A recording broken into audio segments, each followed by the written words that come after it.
আমি আপনাদেরকে একটা জিনিস দেখাই। এই যে এলো একটা শামুক, ঠিক আছে, এটা হচ্ছে শামুক। আর এই যে এলো শামুক আসছে, ও কোন দিক দিয়ে আসছে, ঠিক আছে, এটা কিন্তু দেখা যাইতেছে। ওর কাজ হচ্ছে যে ও হচ্ছিল জিবলে দেয় চাটে চাটে এলো মানে সামনের দিকে আগে, ঠিক আছে।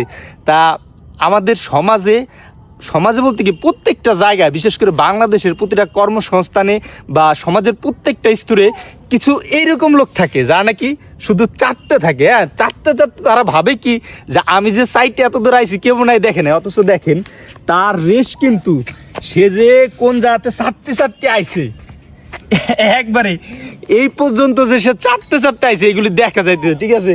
তো আমাদের সমাজের অবস্থাটা হয়েছে এই শামুকের মতো। কিছু লোক আছে যারা কিনা প্রচুর পরিমাণে চাটে আর ভাবে যে আমি যে চাইতে আইছি এই জিনিসটা কেউ দেখে নাই। এই শামুকটার অবস্থা হয়েছে সেম, যে ও চারটে আইছে, ঠিক আছে, ও চারটে এ পর্যন্ত আইছে। ও ভাবছে কি যে আমার পিছনে মনে হয় কোনো দাগ মাগ নাই, কিন্তু চাটতে পারে ভাই, চাটার দাগ খাইকে যায়, ঠিক আছে। তো চাইতে বড় না হয়ে আপনার খাইতে বড় হন, কাজে লাগবে।